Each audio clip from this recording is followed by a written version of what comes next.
Hey, this is Timmara, signing on with some more of Dear Esther. Okay, so last time I technically started a second playthrough, but with the developer commentary on, and been mainly listening to that, adding my pieces, and just like listening to that, how they, decided to go about certain things, some of which I usually see their points, just, didn't grab me the same way as I think they were hoping, but anyways, carrying on. The game are really interesting because it's a very tonal shift. So yeah, we're just going through the rest of the commentary and getting through the second half of the game. It's kind of like this more organic, more surreal, dreamlike landscape compared to what you used to before this point. It's we kind of used the visuals and this kind of unreal theme very subtly, but here it's kind of at the forefront, and it's, to me, has kind of been designed as this kind of journey through the inner self, through the body, and it's really designed to be a very different experience compared to the rest of the game. Am I flying? What's going on? I was gonna say, yeah, I like the kid. What happened? This, for me, is probably the most pivotal music cue in the game, and it's the one that most people write to me about to say that they are absolutely obsessed with. And that was love. Weird. Back on the ground now? It's the only music cue that has singing. It has a female voice, and I think that's a really important shift for me, that you've gone from this beautiful string music, but it's quite abstract, into what is effectively a song. And with lyrics, so you're actually explicitly saying something as a composer at this point. And this room kind of has like a slanted heart shape. Anyways, it's the biggest shift from the music that I wrote for the mod. It's the same music, but the act of having it sung by an amazing singer. I sang it on the original, and it's really bad. And Clara Sanabras re-recorded it. And it's what good actors do, it's what Nigel Carrington did, it's what good musicians do, and they take something that you've created and they just shove it up into the net. Right, yeah, sorry, I felt like I lifted up the ground.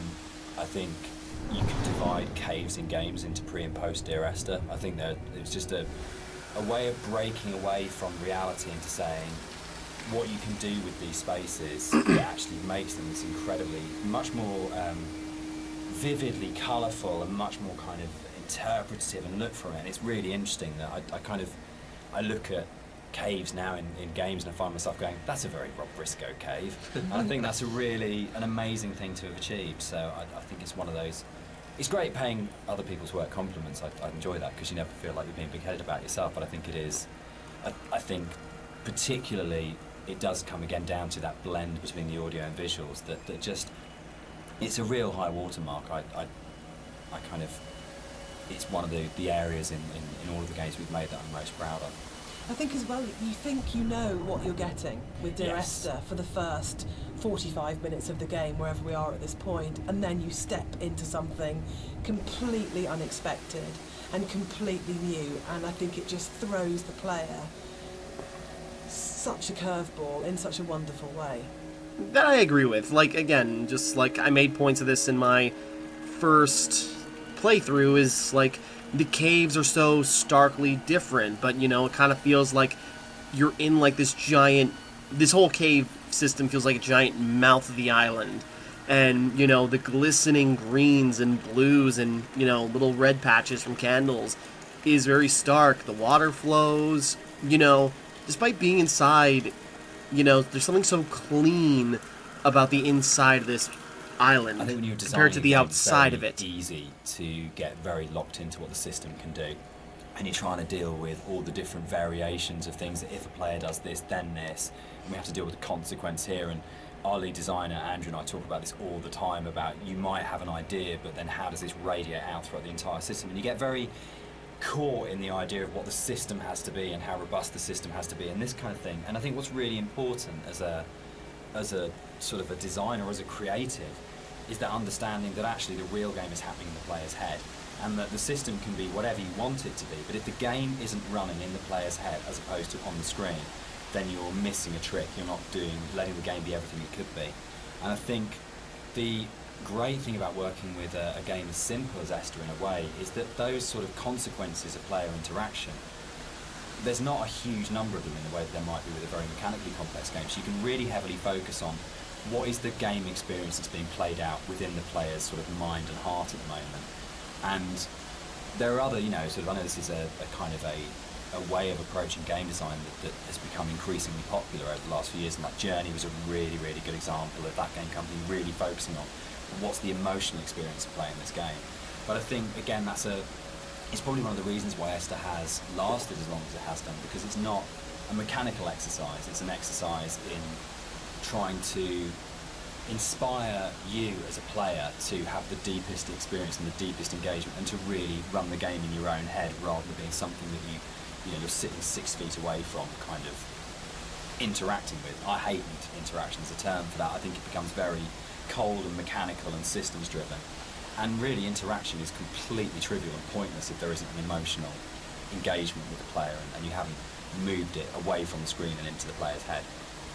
Right, I see what he's saying, and, Journey isn't necessarily considered a walking sim, but I think, as Dear Esther popularizing, kicking off the genre, I think Journey is kind of, considered, a walking sim these days, at least because what it does is very simple mechanically. You just, walk around and, what you feel, and having an emotional response to a game is, something. It's better than nothing. But, I guess it depends on the emotional response. If I'm playing Doom, my emotional response is just symbolized as hell yeah. If I'm playing Dark Souls, I'm, tense and angry. So that's an emotional response. Maybe not the positive ones like he's going for, or hoping to get.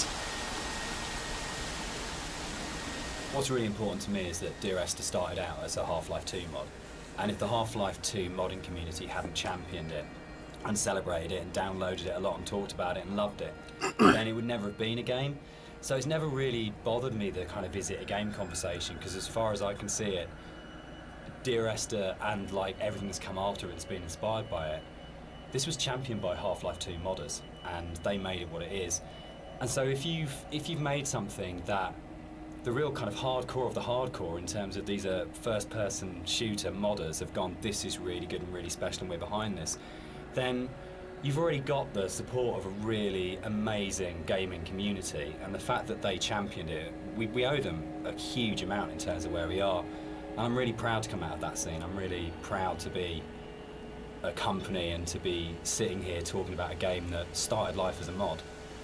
Yeah, I think they're the ones that have really kind of pushed us forward and given us the passion to be able to take it to a commercial level and give us the confidence to make us believe that there's an audience for this kind of thing. Yeah, I suppose that's also fair, is that, they had support. Dear Esther is kind of maligned these days, but, it had to get that popularity from somewhere.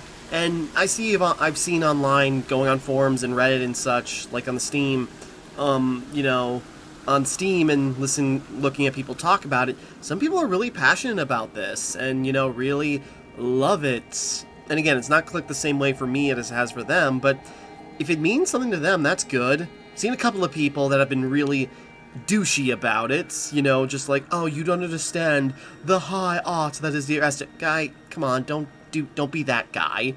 I've also seen some articles Dear Esther isn't a game, and that's why it's truly brilliant. It's come on. It's not a game argument always seems like it comes off disingenuously, even if you truly do mean it.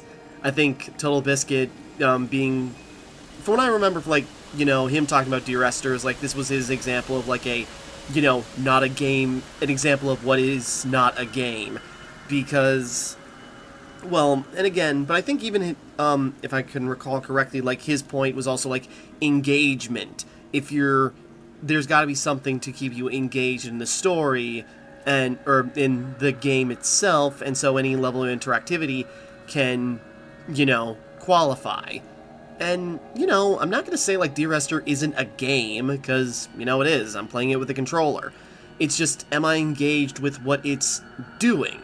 And even though I'm not the biggest fan of it, I guess I am. I am engaged with what it's doing. Even if I, have some problems with how it's going about that engagement. Dear Esther was my first foray into writing music for games. And I actually approached it very traditionally, so more as a film score than a traditional interactive game music score. And what's really interesting for me is that the lack of interactivity in the music was never a problem for anybody that played the game. Does it just mean is the That's a walking separate speed faster? discussion, But there's a big schism between game music composers of how much the music should be following the player at all times in terms of interactive music.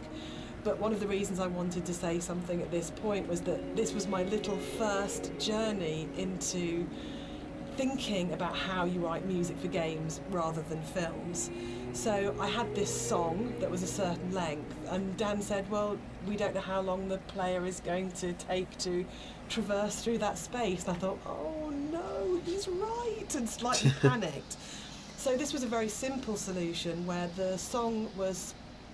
Sorry, I don't mean to. I keep I don't know keep when cutting the, off Jess as the most. paper origami It's boats like music first is came not into like things with an Esther, important really. thing to me in a game. The music felt is like a lovely really in this, amazing metaphor and it's just sort of like taking these, I'm not letters and folding them into super boats and then interested letting in them like leave the island, how like because the you composition you know works. I at this feel point really in the bad game for it's come to saying the that. realisation is that Seems this really isn't gonna end nice. well, and the narrator is never leaving the island, and the idea that this kind of, again, the idea of communication or the attempt or failing communication or trying to speak through the coma or whatever it is, however you want to interpret it. But the idea of putting the boat in the underground river really felt like it kind of reinforced that sort of Boat. dream-like kind of quality of the caves, of actually there's something really sad about this one boat, because when you see it go past, you know that even the boats aren't going to leave the island. Like this is something which doesn't have a tidy, neat kind of like resolution, and there's, even if you don't sort of think about it to that sort of level of depth, there's just something, it's one of those things that I really love about games that you can do, where it's just a moment that has a really distinct emotional tone to it, that you go, there's a pause when you see that boat goes past, that I just think is, yeah, it's something special you can do with kind of media like games. I didn't even notice the boat. Like, it certainly went under my nose. Okay. Anyways. Something else I was gonna say and I lost it. Carrying on. In a lot of ways, the caves were the hardest area of the game to actually write, because we knew we didn't want to have much voiceover in there. I think because of the strength of the music, and this goes right back to the original mod, we wanted that to be the voice and for it to be a chance for Esther to speak rather than the narrator. And we also wanted to have this break, so when the narrator came out from the caves, you had a real definite sense of something happening, and that he had changed as a result of this journey. So it meant it really felt wrong to have a lot of voiceover within there, but then that made it really difficult, because then it was, you had like 4 one-sentence lines in there, and each one of those had to have an absolute clarity and to really, really kind of work. So I think for me, it was really interesting. It's like the difference between writing kind of fiction and writing poetry. When you read really amazing poets and you have that incredible surgical precision where every single word is considered and placed so absolutely. And Sorry. The sound Can't here sit is still. a classic case of, again, what music I think does really well, which is you've had this soft, lyrical, beautiful, epic, dreamlike music, and then the moment you come out of the caves, you're into this really harsh soundscape, and the tonal shift is very, very brutal, I think, and deliberately so. You have very little music when you come out of the caves. You hear the wind, and it's a classic case of foreshadowing. So we know from this point that things are probably going to get bleaker, more difficult. And yeah, it's something that music does really well, I think, which is that emotional signalling and signposting. Yeah, because, yeah, in the cave, you know, it's funny, the trophy was Esther when we left the cave. So yeah, this was just the silence of, like, ruminating in the thoughts. And again, the visuals, the music, you know, Dear Esther is kind of at its best in this cave, ironically. And that's just mainly down to everything that's not the actual story. this whole area moved, didn't it? The original mod, this was a cave right at the beginning of the caves where everything was written, and it moved to the back end of the level, and we have this long corridor that's full of these kind of it's the point of high madness, I think, in the game, isn't it? Yeah, it's kind of just where you feel like you're losing the plot completely, both like visually and auditory, and you know, it's kind of like this really frenetic moment for me. I think it's where you feel most that you're underneath a mountain, and you feel the weight of that mountain, and just I loved the idea when we were, you know, putting through it of what would it actually take to do this, like to actually paint all these symbols and what is going on. And it really, it's quite an explicit kind of thing of madness of going, you would have to be insane or very, very disturbed to actually do this, and what is the process that this person's trying to work through, what they trying to achieve by this. And I think it really strengthened it, making it a crawl through a tunnel as opposed to just a static location. Yeah, I think it's the consistency and the coherence of the weird. symbols is a lot more. You can even see it through the water. Broken down as well. Like you see some symbols before, like scattered around the environments, but at this point they're like right in your face, and they're kind of it's just total madness. You know, any kind of meanings have been crossed over and confused, and you know, I think it really helps to bring the tension up. At this point in the level as well, so you're kind of coming out of this dreamlike state a little bit. Yeah, you kind of know that you're getting towards the end of the serenity into something that's a bit more disturbed than that. Yeah. Yeah, that commentary track was the biggest jump scare in the game. Contentious ones. We disagree on this one. I struggle with this. With the points in the caves where you duck above and below the water, and you have to have that transition of audio. And I love the audio on both sides of the surface tension of the water, but I really struggle with you breaking water because it's such a hard edge to the sound, and I don't think there's any other way around that. And you need to have those moments where you do go underwater because it's so important. But it's one of the areas that's never sat very comfortably with me, because I feel like in a level which hasn't got a single edge in it, it's the one edge within it, and it breaks me. And that's why I think it's so successful, because you've been lured into this completely hallucinatory, dreamlike world, and then all of a sudden, as a player, you're literally gasping for breath. You're coming up for air, and I think when we're talking about that metaphor of the body, for me, it's so about birth, and it's about this coming through the water, and actually, it's a moment of realization for me. But you're having to go back under again, and you're diving. Sorry, I remember we got kicked out of this. The motorway scene, the biggest new addition to between the mod and the commercial version. This didn't exist in the mod at all. It was last time I was here, it was a hospital bed. Thing.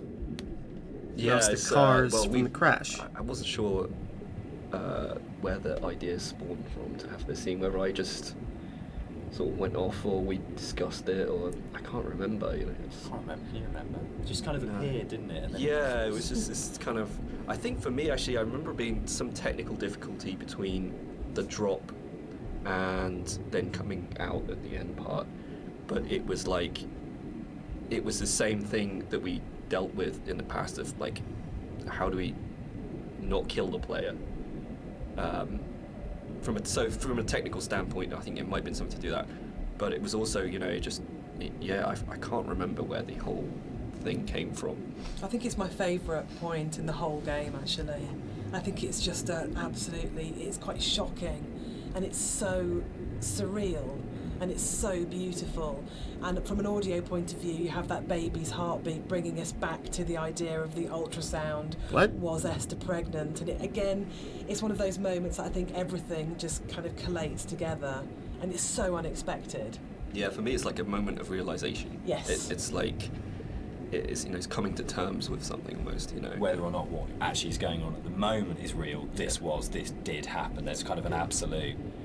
I remember playtesting it, and I didn't know that the car can get switched out with a hospital gurney, and I must have played it. I was like 3 or 4 times into playtesting it, and the first time it switched out and it was a gurney instead of a room. I remember kind of sitting there and going, "Oh God, that's just," and really being just stopped in my tracks by it. And it's one of those weird things you get when you're making a game, that you know you'll never have those moments that a player does, where you know it all so well. It's really, really rare to be in a situation where you actually get a genuine, fresh player's eye view on what you're making.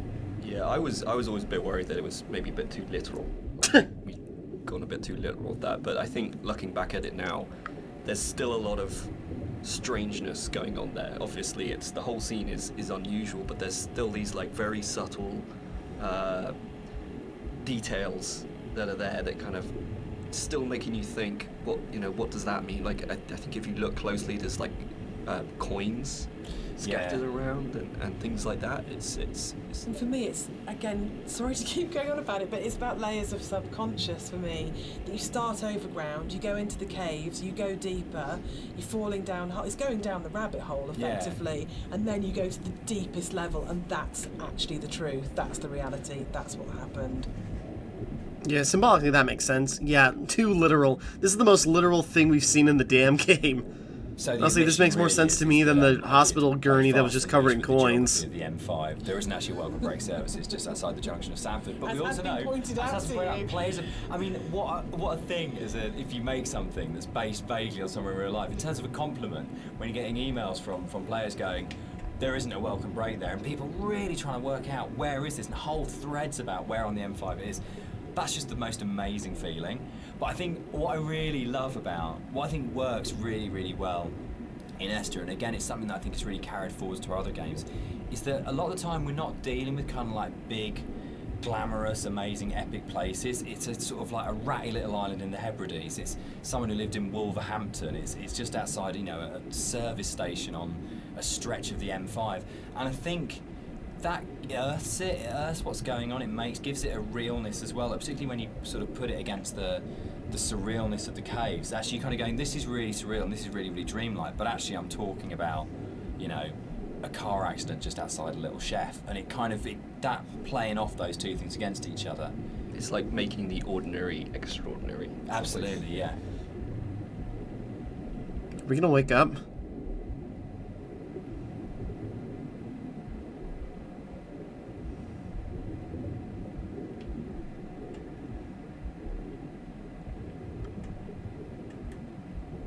I'm just swimming. When do we wake up?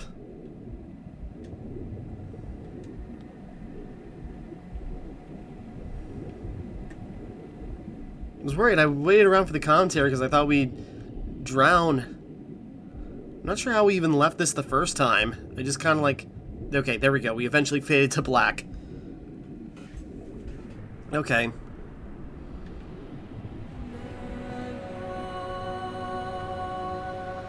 No, yeah, I suppose symbolically... Oop. Does that spout just keep pushing us down?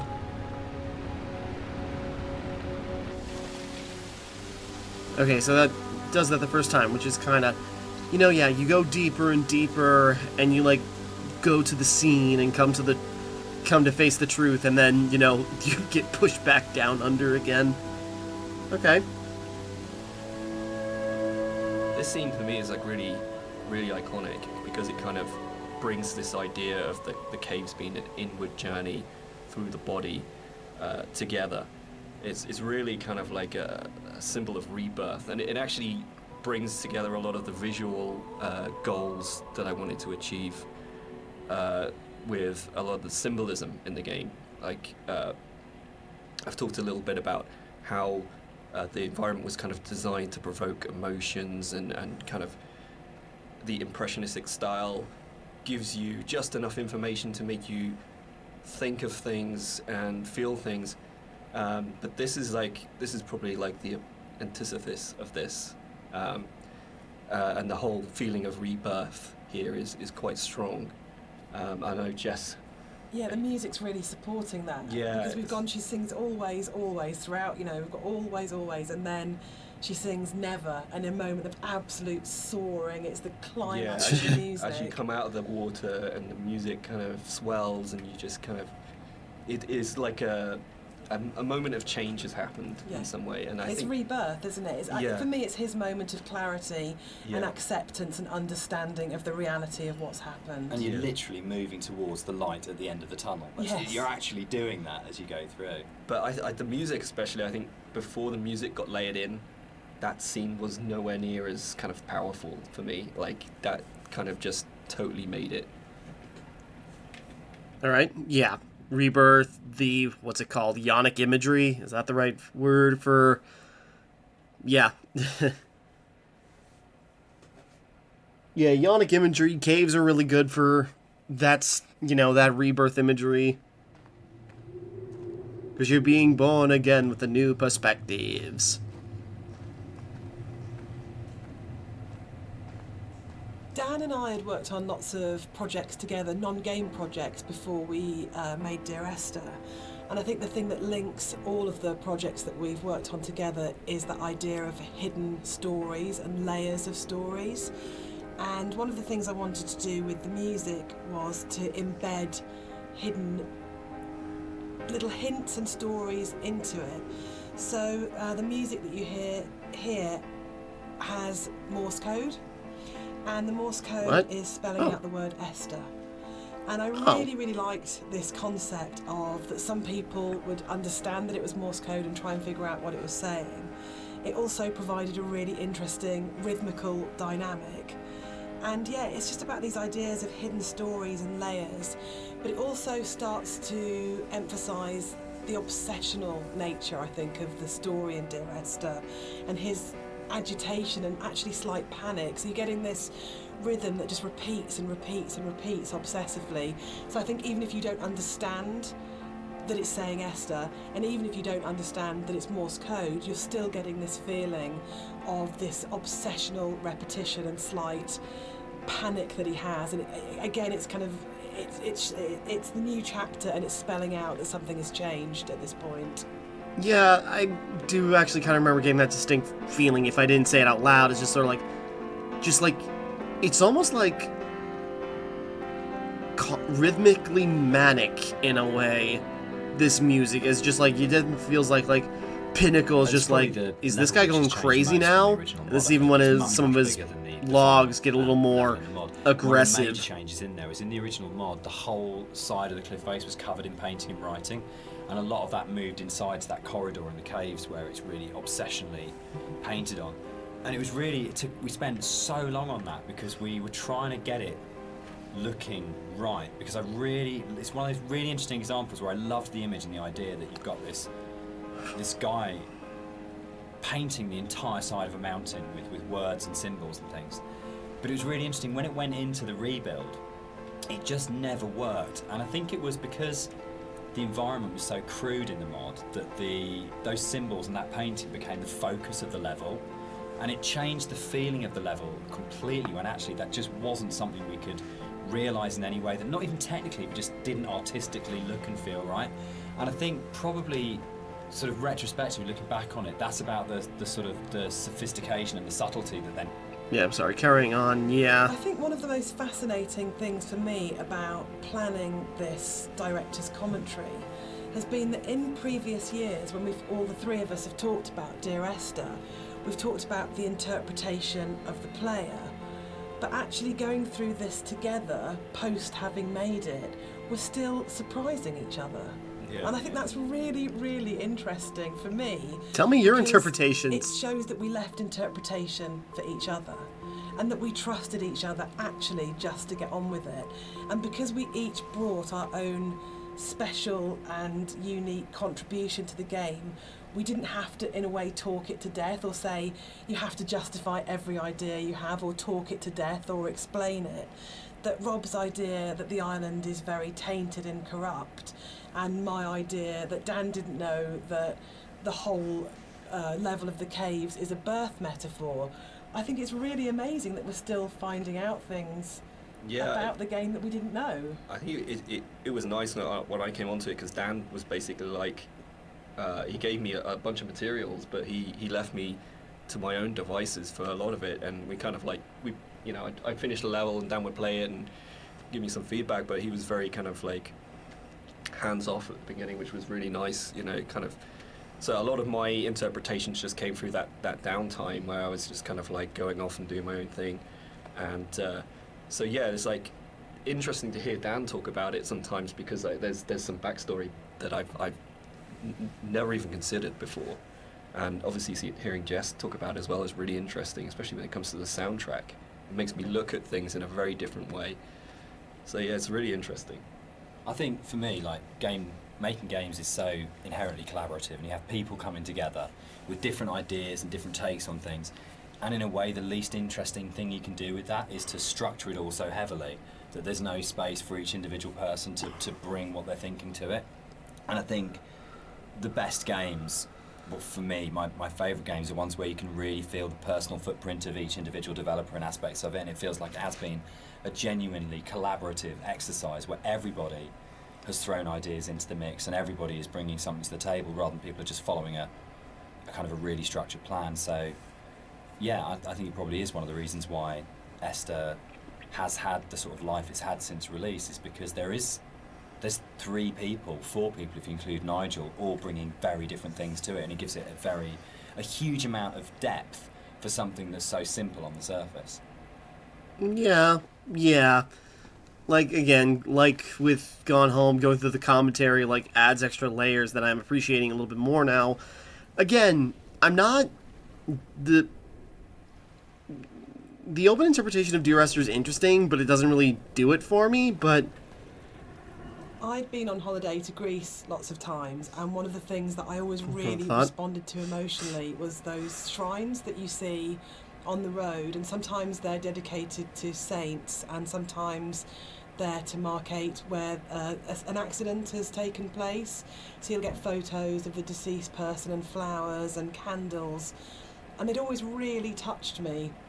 And so I said to Rob, I think it would be amazing to get these into the game somehow. And then Rob took that idea and ran with it. And I think they're so successful and they're so beautiful and they're really moving. And I think it's because you had this elemental scale. You have the island and it's huge and you have that scale. And all of a sudden you come around this corner and it's absolutely brought back to the human scale again and to that relationship. Sorry. One of the really nice things about the move from mod to the commercial version is that we had a couple of years worth of the community talking about the game before we went back into it again. And one of the things that I read on a forum was that someone had constructed this amazing version of the story where they'd decided that the narrator was Paul. And I hadn't thought of that. It was never part of the original writing. And I thought, that's so amazing that as a writer, your audience can find something in what you're doing that you hadn't thought of. So it was really important when we went back in to record the additional set of voiceovers. I thought, I absolutely want to do this. I want to take this idea that's come out of the fans and to run with this and to add an entire new sort of stream of story in there. So we added in a couple of cues within the force level that intimated much more strongly that actually Paul wasn't this other character who caused the accident, but actually you were responsible for everything. But again, it was then trying to find that balance of not overcooking it, so you weren't led to that idea, but just if you happen to have the combination of just a couple of narrative units, then you would possibly come to that interpretation. But it was really amazing to be able to say, it felt like giving something back to the fans that had enabled us to make the remake in the first place, and it's always a lovely moment as a developer to be able to recognise your fan community and kind of say, thanks, this one's yours, this one's here for you. Okay, so, sorry, maybe I'm a little confused by that one. So, somebody... Never mind. Something about that seemed off to me, but never mind. What's fascinating to me, Dan, is that you're an atheist, but each of the 3 games that we've made are so strongly about religion, either the language or taking allegories and stories. Why are you so drawn to it? I understand that immediately. He doesn't have to say anything, and I already get it. And the stories that make up people. And I think there is like in the Bible, like most kind of religious texts, it's not about what it is, it's about what is behind what it is, and that's what you're really getting to, is the idea of the sort of the parable or the metaphor. And it really felt like, particularly with Paul on the road to Damascus, is a story that many people know and we can understand, and it's about redemption and consequence and guilt and transformation and who you really are and what that means. And it felt like just a really strong, powerful way of making it very accessible, the narrator's kind of inner turmoil, in a kind of a story that we know really well. And there's a universality to those kind of questions that, whether it's, Christianity, whether it's Islam, whether it's kind of Buddhism, that they're asking very broadly similar questions. What does it mean to be human? What does it mean to be a good person? How should we behave to each other? How should we feel about the world we're in? And it's a really powerful way of speaking to a lot of people. I think that's always been really important as well, is that it's about saying no matter who you are or what your kind of like outlook on life is, whether that's, you know, faith-based or secular, that we are all effectively asking the same questions. And that's why I think all our games kind of tend to be around those questions. That's fair. Yeah. Like, you know, I say you know as if I've made it clear, but no, I'm not a religious person, but, you know, I ask very similar questions, and religion does fascinate me, and yeah. Is Dear Esther a depressing game or a hopeful game? For Both? me, it's kind of like a mix of both, really. I think, like, my interpretation is kind of like, I always feel like kind of depressed when I think about the kind of turmoil that this guy's been going through for God knows how long, and the kind of environment he's been in, and, you know, all these events surrounding his story. But for me, I always feel like a little bit hopeful at the end. You know, the conclusion just feels like a relief, and like this is kind of all ended in some way. What do you think, Jess? I think it's a game about acceptance, and I really like that. And I think it's telling that a lot of people with mental health issues have responded really positively to the game, and we get a lot of emails and letters from those people saying that it's helped them through a really difficult time. And for me, that's because it's about the struggle of being human, that it's hard, and that we love, and that we grieve, and we lose, but we come through it. And those things are what makes us human, that it's transformative, and that the pain is part of life. And that's a really beautiful message, and I think that's what you do so well, Dan. That's what you write about. You write about what it is to be human. So Dan, you wrote it.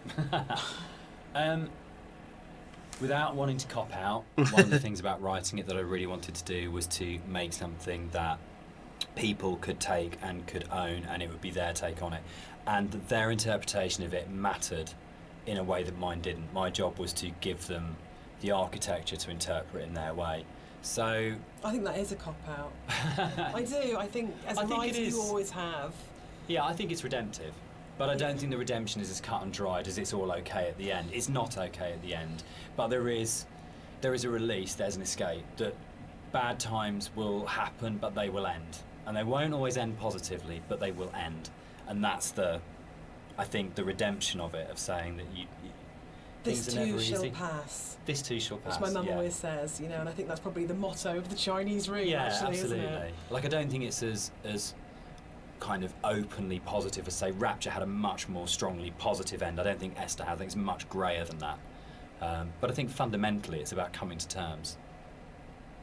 Yeah, I got some thoughts on that. Quickly, though, yeah, like, God damn it, I just lost the thought I was going to go on about. Like, damn it, I completely messed up. I forgot what I was going to say. I had something really poignant I wanted to say, and I lost it. Like, God, I'm going to have to listen to that commentary again in order to remember what I wanted to freaking say. Damn it. Sorry, I just lost myself for a second. Or, no, okay, now I remember. No, he was talking about, like, you know, it's a cop-out, like, maybe it doesn't matter what the writer fully intended, and I know that's, like, the, you know, what is it, Fault in Our Stars thing, where, you know, it doesn't matter what the creator or the writer originally intended, it's what you as the reader and what your interpretation means to you, and, you know, even if the author did have an intent, their intent to be damned. It's about what you take away from it. And there's something to be gained from that. My interpretation is kind of like, I always feel like, you know, kind of depressed when I think if you can about find an the interpretation that's satisfying for you, that's good. But, you know, it's always good to have, like, at least a guideline. And, you know, all these because, again, it depends on your his perspective. story, but so, Dear Esther is the first walking simulator. How do you feel about Walking Simulator? You know what, I think I took offense to it when it first became a thing, but you know, I think I don't mind it so much now. I think the fact that we have kind of taken ownership over it, like that genre has been kind of made our own by not just our game, but like a bunch of different games that kind of embraced it. I don't know. What do you guys think? I'm still really confused about the need to categorise in games, probably more than any Thought I saw other something. creative industry, and I think it shows that games have a long way to come in terms of how we describe an experience. So I do agree with Rob that it's really positive that we reclaimed Walking Simulator, but I still find it reductive, possibly, as a term. What about you, Dan? I think for me, it's people want to know what they're buying and what they're getting into, and I think it's so people understand what a walking simulator is now.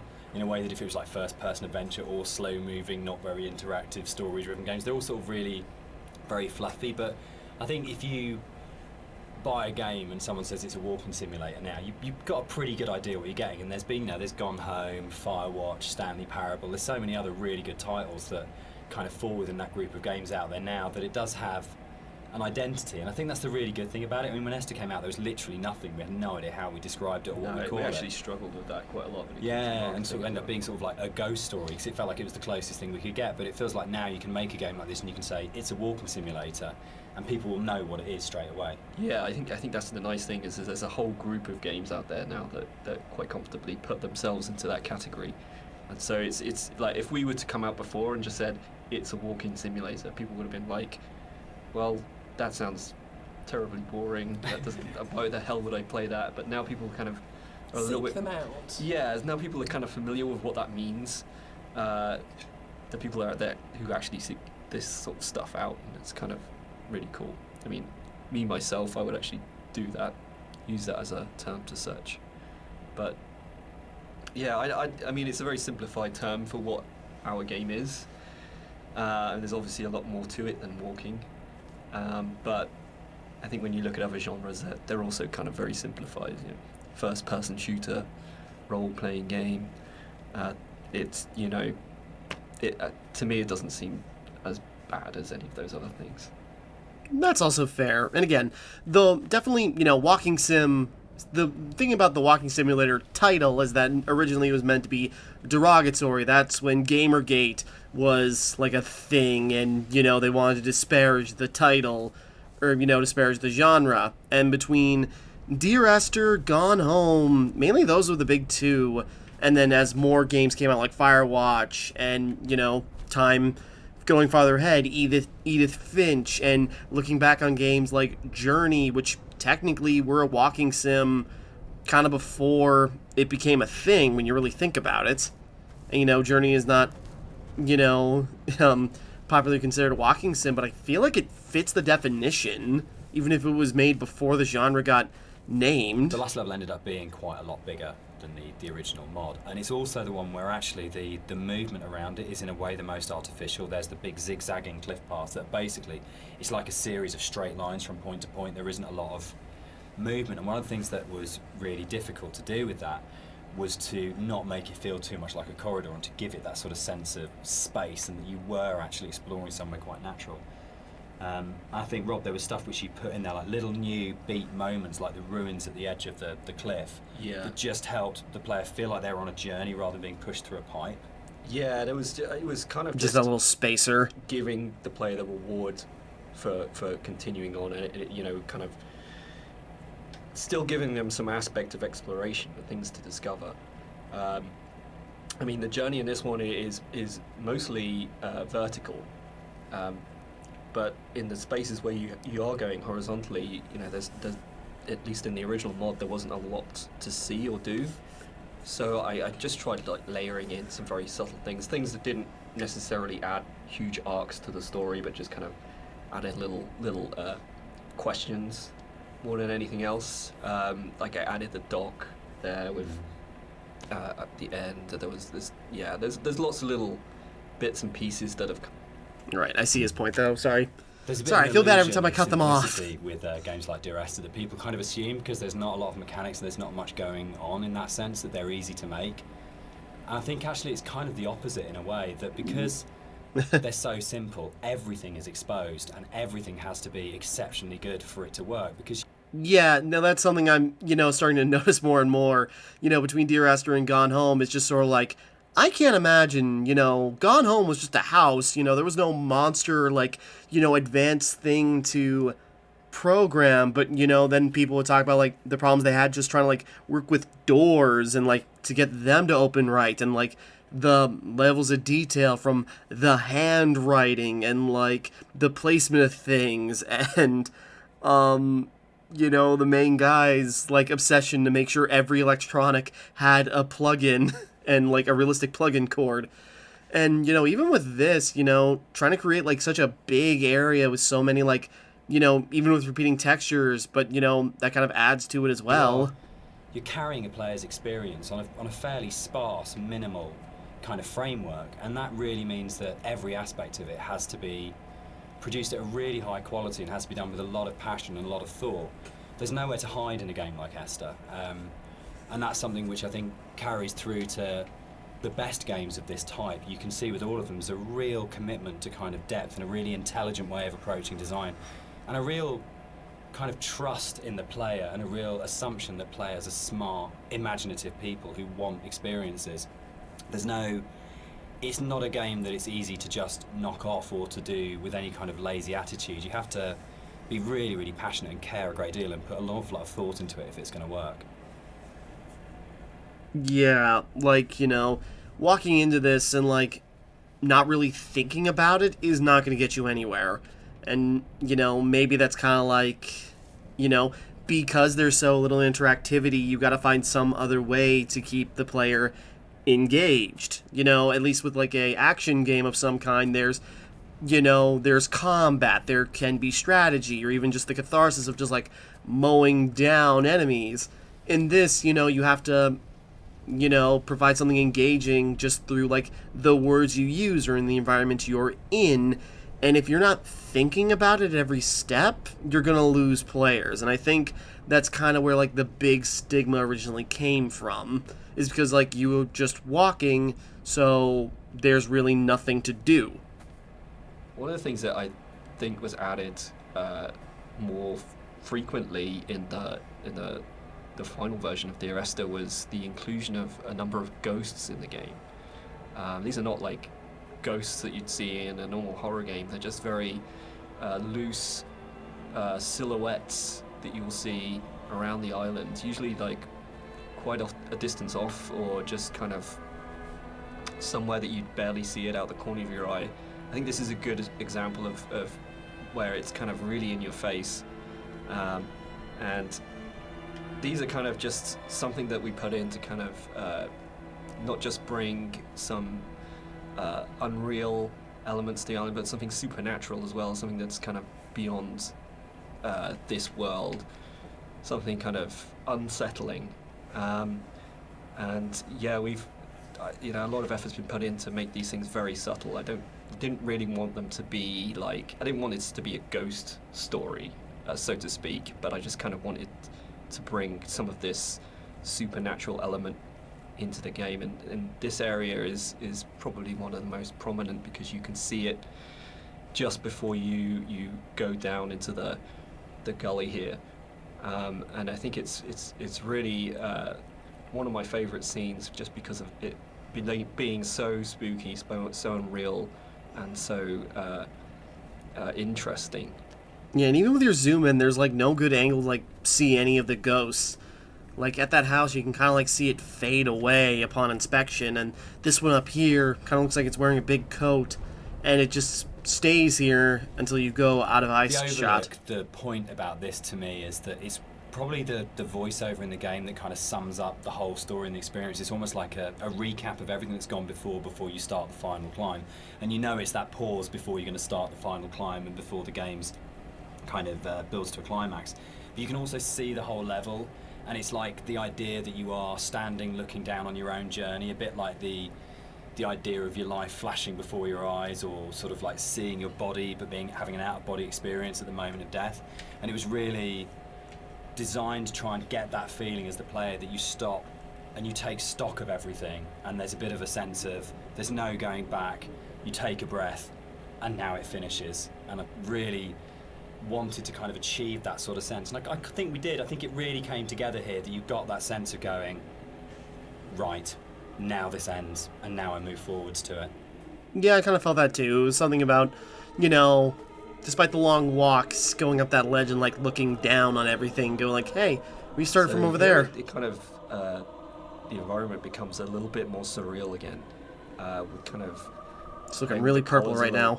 Bring up the saturation. It's kind of a little bit of a return to some of the more cave-like aesthetics in terms of colors and stuff like that. And it's kind of there to kind of signpost another significant moment in the game, or something that's leading up to the significant moment. It goes back to this kind of idea of having these emotional signposts in the visuals of the game, without it being overly obvious. And some of that emotional stuff comes through just through the colors of the environment, and the more saturated they are, the more kind of surreal things become. So this is kind of like a turning point in the game. It's kind of like the final notice of you reaching the end. Right. The music that's playing here is a repeat of another cue, and originally we hear it played on the piano, and the string quartet take on the piece here. And it's one of those really nice instances where we were in the studio and I had this idea of how it was going to sound, and I thought it was going to be quite full and rich and, yeah, full-bodied. And then one of the string players said to me, this is wrong actually for what we're playing. And they said, let's strip out all the vibrato, let's play it in a really Scottish, plain style. And it absolutely transformed that piece, and it's one of the really special things about being a composer, is that you get to collaborate with people who come fresh to it. So you have this preconceived idea of how it should be, and then they say, no, why don't we turn it around and think about it like this? And it absolutely fits and works for that scene, because what we're getting at this point is a sense of fragility, of an ending, and it's almost reminiscent of a funeral procession. It's slow and it's dirge-like. But yeah, it was just a lovely moment where they gave something of themselves, and that's what's amazing about working with live instrumentalists. You're never going to get that from a sample. Fair enough. It was possible that this last section of the game could have felt quite laborious and forced, because it's two long zigzagging paths that just go up, and there was a real importance to getting it right. Quite a lot of work went into it. I think at this point for me, you probably as a player understand that the narrator's going to die at the end, and that this is it. And that unlike where the rest of the island, there's this sense of this could just keep going on forever and ever and ever, and you're going to keep the motif of come back. But I think when you set on this path, we really wanted to have that sense of, this is it, this is the last time you're going to walk these paths, this will end now. And that sort of idea of going, you're kind of climbing towards your death, but you're also moving towards a point where that glimpse in the caves where you see the motorway, and you go, I understand what this is about. For me, the whole path up the side of the mountain is about saying, it's okay. Sorry. It's that kind of starting to kind of release it and go, it's kind of okay that Esther died, it's kind of okay that the accident happened. I know that I'm going to die, I know that this is going to end, and I know that there's nowhere for me to go apart from follow this path, but that's all right. And it was very sort of hard to kind of try and find that subtle mix between the dread of it and the acceptance. It's where the positive and the negative and the kind of the loss and the redemption really start colliding for me. At least certainly that was what we were trying to achieve with it. Don't agree with some of the wording on that, but I see his points. Moving on. Sorry, we're almost there. My butt's really starting to hurt.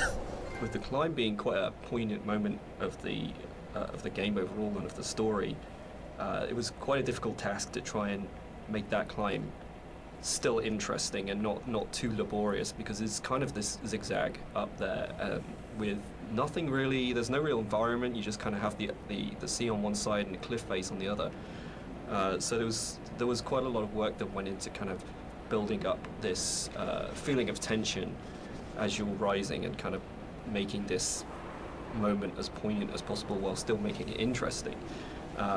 So a lot of effort was put into building up this weather, building up the winds and the swaying of the grass and kind of the volume of the soundscapes and everything mixing together with the music, and just kind of visually really trying to make this a tense moment. And I think it's hopefully been pulled off all right.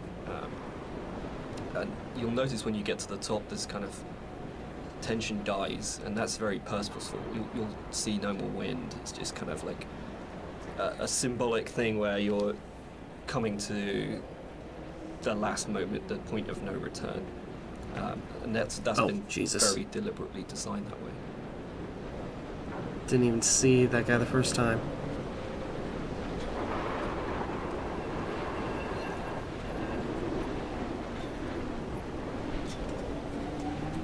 Sorry, I know he's nothing, but... Yeah, I'm sorry, it's that guy. I've only seen a handful of ghosts, and that was like the closest one. That just looked like a darkened model, but still, Jesus. But, okay.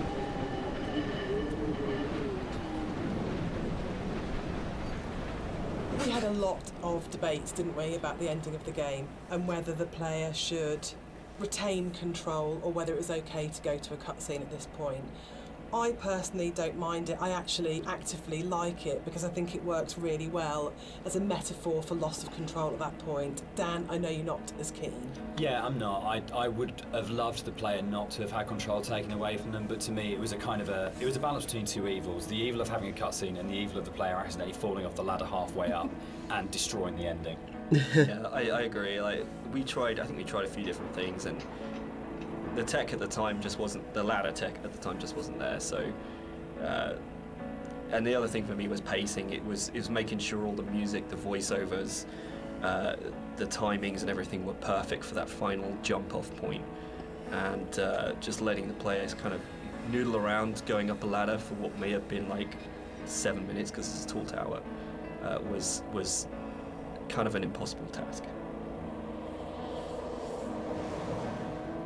Alright.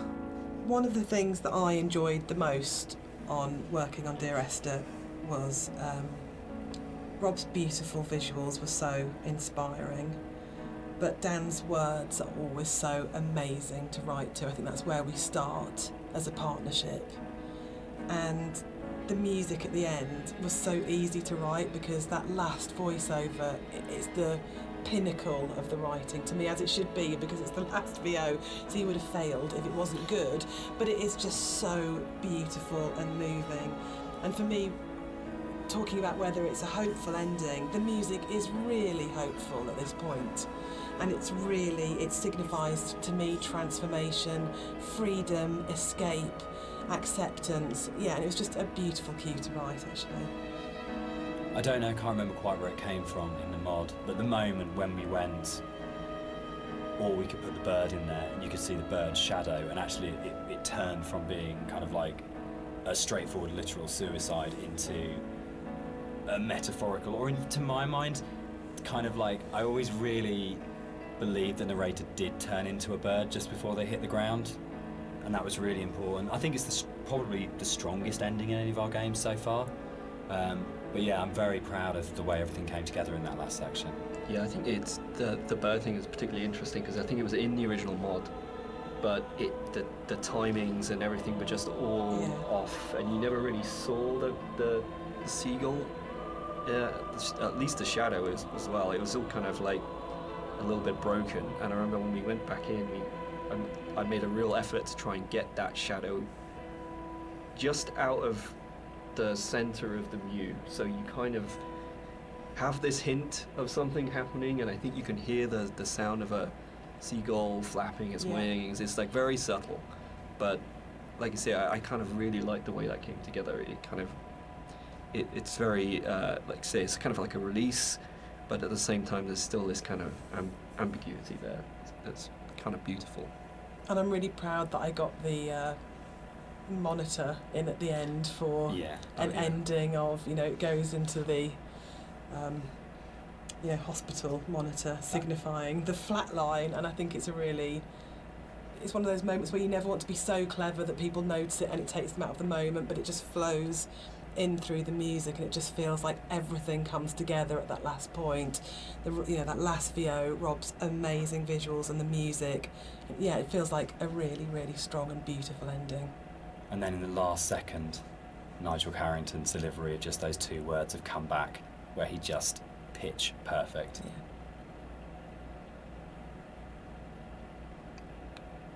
So that's the end of the director's commentary. We'd just like to say a big thank you to everyone for listening. We hope you've uncovered some secrets and some facts that you didn't know about the game before.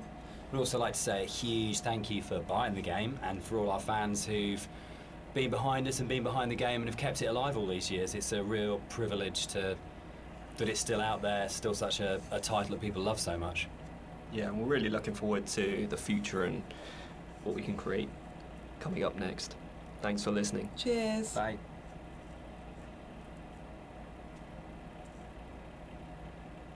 Okay.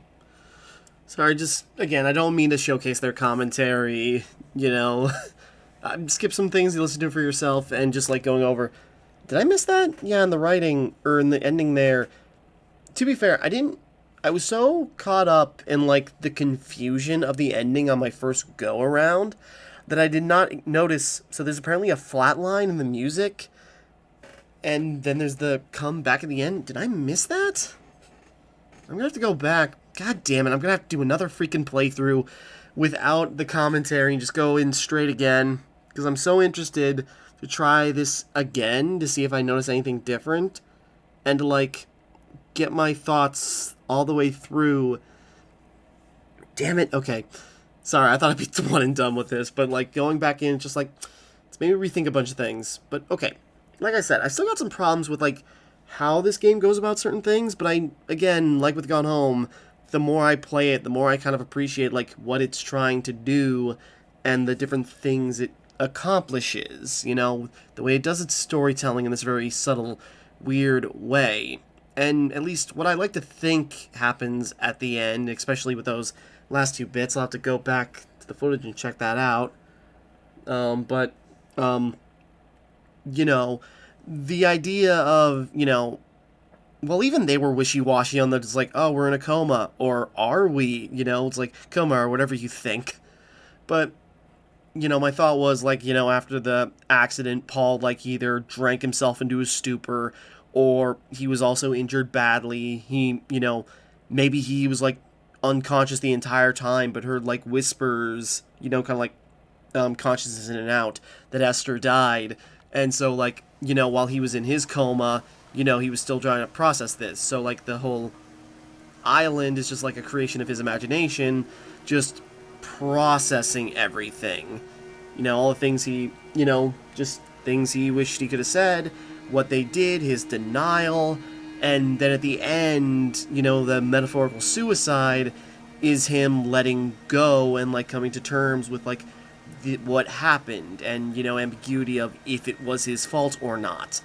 But that, you know, the drop that leads into the flying bird could lead to, like, two possibilities, and all depends on, like, you know, going back to the ending, where it seems like the idea, like, he flatlined, so maybe he died in his coma, but that last line of come back again is that maybe was still alive in the end, and maybe he woke up after that. It's just a thought. I'll have to go back. Another playthrough, I guess, but not tonight. This game makes me so tired, ironically. Okay, going back, listening to the commentary, you know, Rob, Dan, oops, wait, hold on. Sorry, pulling up the credits again. But, yeah, from Dan, Jess, and Adam, I think I accidentally credited somebody else doing the music last time. But, anyways, yeah, just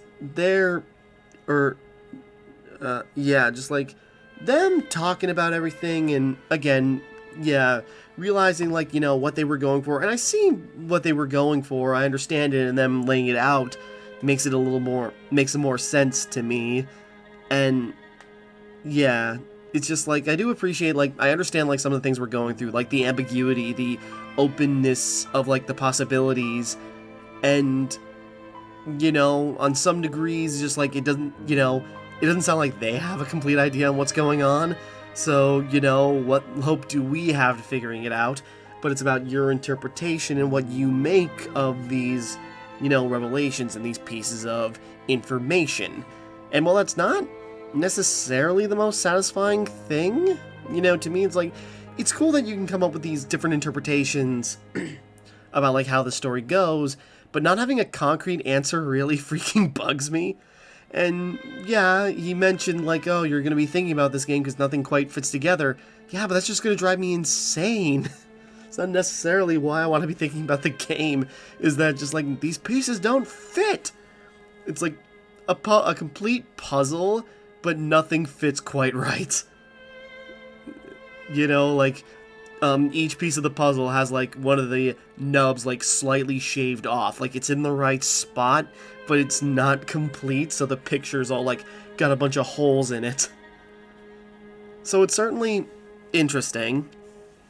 And, yeah, going back to appreciating, like, the musical motifs, the symbolism they were going through, you know, also confirming some things, like with Gone Home, you know, just sort of like how they wanted to reappropriate the term walking sim and what they wanted to do for that. The inspirations they took, the idea of, like, the island is somewhat polluted, but the caves, you know, again, the caves are kind of the highlight for me. No matter what, they're just kind of like, I still like it, but yeah, so there's a lot more going on than I first gave it credit for. Like, I'm trying to write a script talking about a bunch of different walking sims, and I kind of, like, you know, kind of preempted a jab at Dear Esther. It's just like, you know, we're going to talk about Gone Home first, because I know that one's already good. But, you know, I might have to rearrange some things, because, yeah, it's definitely not as bad as I want to, you know, was originally thinking it was going to be, or, you know, lukewarm as I kind of, like, felt about it at first. It still doesn't, like, beat out Gone Home as an example, but I do appreciate more of what it's trying to do. Enough to the point where I'm going to play it 3 damn times. So, you know, that's gotta be something at least. Okay. So, yeah, sorry for talking over the commentary, interrupting it, cutting it off. Yeah, just, like, I didn't mean to, like, just showcase the commentary, but I figured, like, yeah, let's play it again to help me, like, you know, etch out my thoughts, on it, because, like, I had to interpret everything, and I didn't really get that across, because I wasn't sure what was going on by the end of the first one, so I was like, alright, another video to, like, go over some thoughts and listen to the commentary, get some ideas, and then it just went on and on and on, and I wasn't trying to cut it off, but I was just, like, getting impatient and squirrely, and it's also, like, almost 11 p.m., and I'm tired, and I didn't think it would take this long. But, okay, we're gonna wrap up here. We'll be back. I'll be back to do another playthrough, I guess, and just go through in normal, and we'll see what happens, and see if there's more pieces I miss or come together, because I also noticed, because I went way off track, I missed a bunch of audio spots, so we'll see what happens with that. But with that all being said, thank you for watching, hope you enjoyed, like and subscribe and all that. This is Timmara, signing off, and thank you once again for watching me play Dear Esther, Landmark Edition.